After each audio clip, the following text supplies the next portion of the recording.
সুপ্রিয় দর্শক শ্রোতা, কিছুক্ষণ আগে ঢাকা সদরঘাট থেকে লঞ্চে করে নদীপথে চাঁদপুর যাচ্ছি। দর্শক, নদীপথের ভ্রমণ হচ্ছে খুবই সুন্দর এবং চমৎকার। আমরা নদীর চারপাশের দৃশ্য উপভোগ করতে করতে চাঁদপুর যাচ্ছি। আমাদের লঞ্চ বুড়িগঙ্গা দলেশ্বরী পাড়ি দিয়ে এখন মেঘনা নদীতে আছে।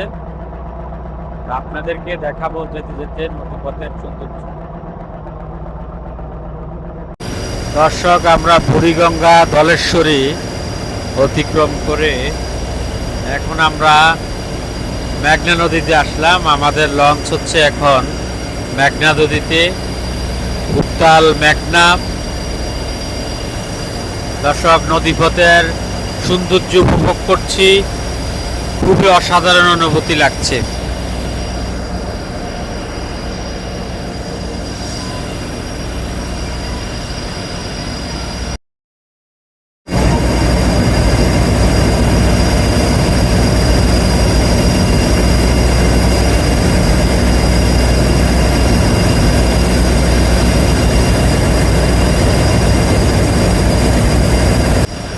একটা সময় ছিল যখন চাঁদপুরে প্রায় যাওয়া হতো, হয়তো দেখা গেছে মাসে 2 বার যাওয়া হতো।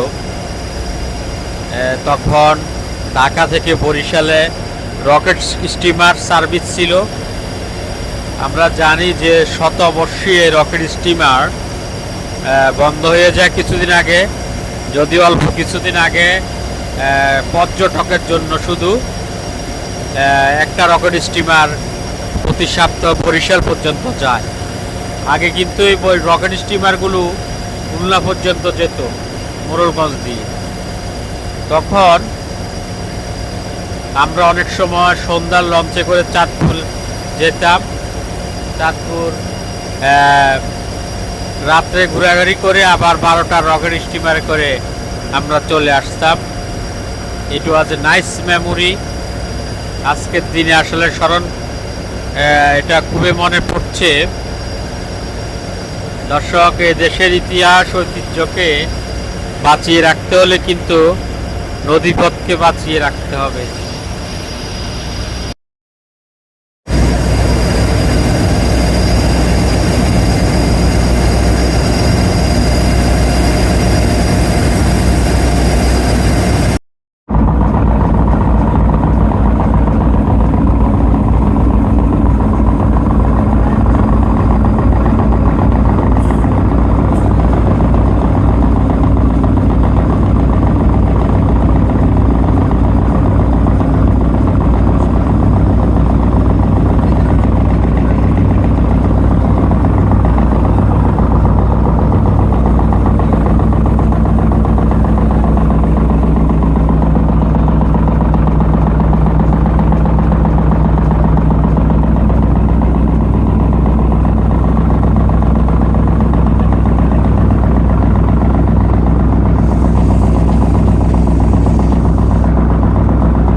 দর্শক, আমাদের লঞ্চ উত্তাল মেঘনা পাড়ি দিচ্ছে।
দর্শক শ্রোতা, আমরা ঢাকা থেকে প্রায় 3 ঘন্টা 3.5 ঘন্টার জার্নি করে চাঁদপুর এসে নামলাম। এখানে নৌকাতে করে ইলিশ বিক্রি করতেছে চাঁদপুর লঞ্চ ঘাটে, আপনাদেরকে দেখাচ্ছি।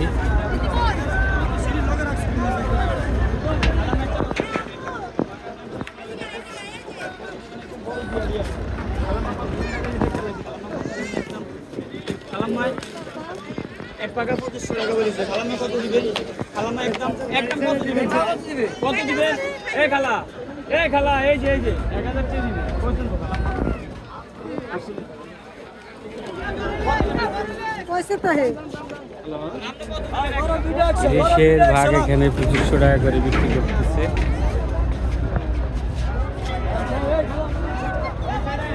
তো দর্শক, আপনারা যারা নদীপথে ভ্রমণ করতে চান, আপনারা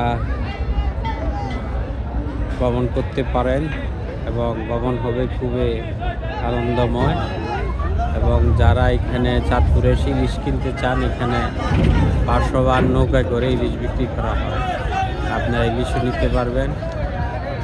সবাইকে অনেক ধন্যবাদ।